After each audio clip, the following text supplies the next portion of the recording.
ಪ್ರತಿಯೊಬ್ಬ ವ್ಯಕ್ತಿಯು ತನ್ನ ಜೀವನದ ಒಂದಲ್ಲ ಒಂದು ಹಂತದಲ್ಲಿ ತನ್ನ ಅಗತ್ಯತೆಗಳನ್ನು ಪೂರೈಸಿಕೊಳ್ಳಲು ಸಾಲವನ್ನು ತೆಗೆದುಕೊಳ್ಳಬೇಕಾಗುತ್ತದೆ. ಹಾಗೆಯೇ ತೊಂದರೆ ಎಂದು ಬಂದಿರುವ ಆಪ್ತರಿಗೆ, ಸಂಬಂಧಿಕರಿಗೆ ಹಣವನ್ನು ಸಾಲವಾಗಿ ನೀಡಬೇಕಾಗುತ್ತದೆ. ಬಡವನಾಗಲಿ ಶ್ರೀಮಂತನಾಗಲಿ ಆರ್ಥಿಕ ಸಮಸ್ಯೆ ಎನ್ನುವುದು ಪ್ರತಿಯೊಬ್ಬರಿಗೂ ಇದ್ದೇ ಇರುತ್ತದೆ. ಹಣದ ವಹಿವಾಟಿಗೆ ಸಂಬಂಧಿಸಿದ ಕೆಲವು ಅರಿವಿಲ್ಲದ ತಪ್ಪುಗಳು ನಷ್ಟಕ್ಕೆ ಕಾರಣವಾಗಬಹುದು. ಹಣದ ವ್ಯವಹಾರಗಳಿಗೆ ಕೆಲವೊಂದು ದಿನವನ್ನು ಅಶುಭವೆಂದು ಹೇಳುತ್ತಾರೆ. ಕೆಲವೊಮ್ಮೆ ನಾವು ಸಾಲ ಪಡೆದುಕೊಂಡರೆ ಕೈಯಲ್ಲಿ ದುಡ್ಡಿದ್ದರೂ ಅದನ್ನು ತೀರಿಸಲು ಸಾಧ್ಯವಾಗದೇ ಇರಬಹುದು, ಅಥವಾ ಸಾಲ ನೀಡಿದರೂ ನಾವು ಕೊಟ್ಟ ಹಣ ಹಿಂತಿರುಗಿ ನಮ್ಮ ಕೈ ಸೇರದಿರಬಹುದು. ಇಂತಹ ಸಮಸ್ಯೆಗಳನ್ನು ನಿವಾರಿಸಲು ಜ್ಯೋತಿಷ್ಯ ಶಾಸ್ತ್ರದಲ್ಲಿ ಆರ್ಥಿಕ ವಹಿವಾಟಿನ ಕುರಿತು ಕೆಲವೊಂದು ನಿಯಮಗಳಿವೆ. ಕೆಲವು ಶಾಸ್ತ್ರ ಸಂಪ್ರದಾಯಗಳಲ್ಲಿ ಬೇರೆ ಬೇರೆ ರೀತಿ ಇರಬಹುದು. ನಮಗೆ ತಿಳಿದಿರುವ ಕೆಲವೊಂದು ಮಾಹಿತಿ ನಿಮಗಾಗಿ. ಸಾಮಾನ್ಯವಾಗಿ ಯಾರಾದರೂ ಹಣ ಕೇಳಿದಾಗ ನಾವು ದಿನ ನೋಡದೆಯೇ ಕೆಲವೊಮ್ಮೆ ಕೊಟ್ಟು ಬಿಡುತ್ತೇವೆ. ಆದರೆ ಜ್ಯೋತಿಷ್ಯ ಶಾಸ್ತ್ರದ ಪ್ರಕಾರ ತಪ್ಪಾದ ದಿನದಂದು ಮಾಡಿದ ವ್ಯವಹಾರದಿಂದ ಕೆಲಸಗಳು ನಿಷ್ಫಲವಂತೆ. ಸಾಲ ಪಡೆದ ಹಣವನ್ನು ಮರಳಿ ಪಡೆಯುವ ಸಾಧ್ಯತೆಗಳು ಸಂಪೂರ್ಣವಾಗಿ ಶೂನ್ಯವಾಗಿರುತ್ತದೆ. ಹಣ ಮತ್ತೆ ಮರಳಿ ಬರುವ ಸಾಧ್ಯತೆ ಕೂಡ ಕಡಿಮೆ. ಫಲವಿಲ್ಲದ ಕೆಲಸವನ್ನು ಮಾಡುವುದಕ್ಕಿಂತ ಯಾವಾಗ ಹಣವನ್ನು ಸಾಲವಾಗಿ ಪಡೆಯಬಾರದು ಅಥವಾ ನೀಡಬಾರದು ಎಂಬುದನ್ನು ತಿಳಿದುಕೊಂಡು ವ್ಯವಹರಿಸುವುದು ಉತ್ತಮ. ಮಂಗಳವಾರದಂದು ಯಾರಿಂದಲೂ ಹಣವನ್ನು ಸಾಲವಾಗಿ ಪಡೆಯಬಾರದು, ನೀಡಬಾರದು. ಜ್ಯೋತಿಷ್ಯ ಶಾಸ್ತ್ರದ ಪ್ರಕಾರ ಹೀಗೆ ಮಾಡುವುದರಿಂದ ಹಣ ಹಿಂತಿರುಗಿ ಬರುವ ಸಾಧ್ಯತೆ ಕಡಿಮೆ. ಹಾಗೆಯೇ ಯಾರೊಬ್ಬರಿಂದಲೂ ಎರವಲು ಪಡೆದ ಹಣದಿಂದ ಪ್ರಯೋಜನ ಆಗುವುದಿಲ್ಲ. ಈ ದಿನದ ಅಧಿದೇವತೆ ಕಾರ್ತಿಕೇಯ. ಅವನನ್ನು ಅತ್ಯಂತ ಉಗ್ರ ಎಂದು ಪರಿಗಣಿಸಲಾಗಿದೆ. ಈ ದಿನ ಸಾಲ ತೆಗೆದುಕೊಳ್ಳುವುದನ್ನು ಧರ್ಮಗ್ರಂಥಗಳಲ್ಲೂ ನಿಷೇಧಿಸಲಾಗಿದೆ. ಆದರೆ ಮಂಗಳವಾರ ಸಾಲ ಪಡೆಯುವ ಬದಲು ಹಳೆ ಸಾಲವಿದ್ದರೆ ಮರುಪಾವತಿ ಮಾಡಬೇಕು. ಗುರುವಾರದ ದಿನವೂ ಸಾಲ ಕೊಡಬಾರದು, ಸಾಲ ಮಾಡಬಾರದು. ಈ ದಿನ ಕೊಟ್ಟ ಹಣ ಹಿಂತಿರುಗುವುದಿಲ್ಲ. ಲಕ್ಷಗಳನ್ನು ಬಯಸಿದರೂ ಅದನ್ನು ತ್ವರಿತವಾಗಿ ಮರುಪಾವತಿಸಲು ಸಾಧ್ಯವಾಗದೆ ಸಾಲದಲ್ಲೇ ಉಳಿಯಬಹುದು.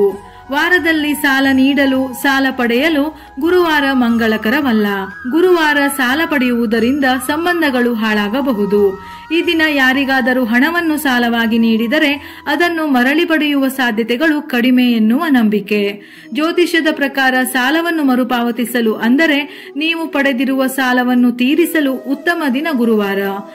ಇದನ್ನು ಮಾಡುವುದರಿಂದ ಸಂಪತ್ತು ಹೆಚ್ಚಾಗಿ ಮುಂದೆ ಸಾಲ ತೆಗೆದುಕೊಳ್ಳುವಂತಹ ಪರಿಸ್ಥಿತಿಯು ಬರದೇ ಇರಬಹುದು ಎನ್ನುವ ನಂಬಿಕೆ. ಶನಿವಾರದ ದಿನವೂ ಸಾಲ ನೀಡುವುದನ್ನು ತಪ್ಪಿಸಬೇಕು, ಇಲ್ಲದಿದ್ದರೆ ನಷ್ಟ ಅನುಭವಿಸಬೇಕಾಗುತ್ತದೆ. ಜ್ಯೋತಿಷ್ಯ ಶಾಸ್ತ್ರದ ಪ್ರಕಾರ ಶನಿವಾರದಂದು ಕೊಟ್ಟ ಹಣ ತಿರುಗಿ ಬರುವುದಿಲ್ಲ.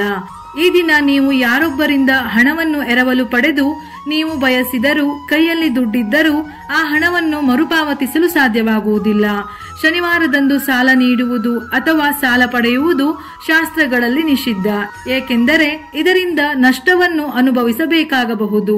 ಶನಿವಾರದ ದಿನ ಹಣದ ವ್ಯವಹಾರ ಮಾಡಿದರೆ ಅದು ಹಿಂತಿರುಗಿ ಬರುವ ಸಾಧ್ಯತೆ ತುಂಬಾ ಕಡಿಮೆ. ಹಣವನ್ನು ತೆಗೆದುಕೊಳ್ಳುವ ಅಗತ್ಯವಿದ್ದರೆ ಶಾಸ್ತ್ರಗಳ ಪ್ರಕಾರ ಸೋಮವಾರ, ಬುಧವಾರ, ಶುಕ್ರವಾರ ಮತ್ತು ಭಾನುವಾರದಂದು ತೆಗೆದುಕೊಳ್ಳಬಹುದಂತೆ. ಈ ದಿನಗಳಲ್ಲಿ ಸಾಲವಾಗಿ ಪಡೆದ ಹಣವನ್ನು ತ್ವರಿತವಾಗಿ ಮರುಪಾವತಿಸಬಹುದು. ಇದು ಆರ್ಥಿಕ ಸಮೃದ್ಧಿಯನ್ನು ಸಹ ತರುತ್ತದೆ.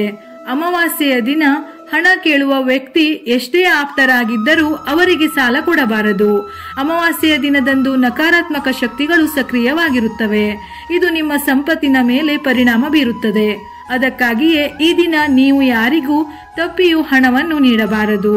ಸಾಯಂಕಾಲ ಸೂರ್ಯ ಮುಳುಗಿದಾಗ ಅಥವಾ ಸಂಧ್ಯಾಕಾಲದಲ್ಲಿ ಯಾರಿಗೂ ಸಾಲ ಕೊಡಬಾರದು. ಅಂದರೆ ಮಂಗಳವಾರ, ಗುರುವಾರ, ಶನಿವಾರ, ಅಮಾವಾಸ್ಯೆಯ ದಿನ ಸಂಜೆಯ ಸಮಯದಲ್ಲಿ, ಅದರಲ್ಲೂ ಶುಕ್ರವಾರದ ಸಂಜೆ ಅಂದರೆ ಲಕ್ಷ್ಮಿ ಬರುವ ಸಮಯದಲ್ಲಿ ಹಣವನ್ನು ನೀಡಬಾರದು, ತೆಗೆದುಕೊಳ್ಳಬಾರದು ಎಂದು ಶಾಸ್ತ್ರಗಳು ಹೇಳುತ್ತವೆ. ಈ ಕಾರಣದಿಂದಾಗಿ ನಿಮ್ಮ ಸಾಲವು ಹೆಚ್ಚಾಗುತ್ತವೆ, ಹಣವು ಹೊರಕ್ಕೆ ಹರಿಯುತ್ತದೆ, ಅಂದರೆ ಜಾಸ್ತಿ ಖರ್ಚಾಗುತ್ತದೆ. ಪ್ರತಿಯೊಬ್ಬರಿಗೂ ಹಣದ ಸಮಸ್ಯೆ, ಆರ್ಥಿಕ ಮುಗ್ಗಟ್ಟು, ಕಷ್ಟ ಎನ್ನುವುದು ಹೇಳಿ ಕೇಳಿ ಬರುವುದಿಲ್ಲ. ಹಾಗೆಯೇ ಆರ್ಥಿಕ ಸ್ಥಿತಿಯ ಸುಧಾರಣೆಗೆ ಹಣ, ಸಂಪತ್ತು ಎನ್ನುವುದು ಜೀವನದ ಒಂದು ಭಾಗ. ಆದರೂ ಕೆಲವೊಂದು ಅಂಶಗಳನ್ನು ಗಮನದಲ್ಲಿಟ್ಟು ಮಾಡಿದರೆ ಅದರಿಂದ ಒಳ್ಳೆಯದೇ ಆಗುತ್ತದೆ.